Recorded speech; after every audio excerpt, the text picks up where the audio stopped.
I don't know who was like, let's take the two unhealthiest things in the world and make a drink out of it.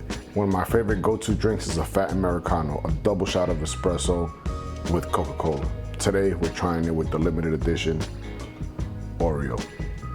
Let's get it.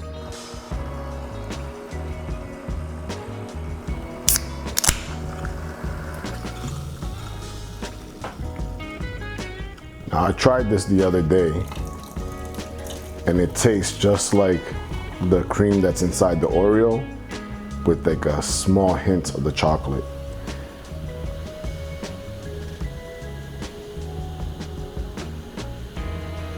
And now to top it off with a Sumatra that has flavor notes of pipe tobacco, dark chocolate to balance out that flavor. Give it a nice stir.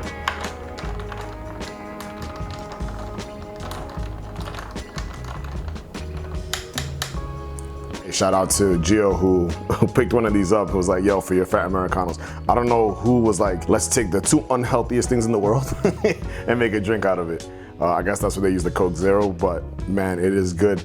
The Sumatra really pulls out a lot of the chocolate flavor that comes with the Oreo, and then the soda itself has a lot of after notes of the cream filling that is inside of the Oreo. So together it's just well balanced. And like I said, fat Americanos are like one of my favorite things, and this knocks it out the park. Let me know if you try it. Peace.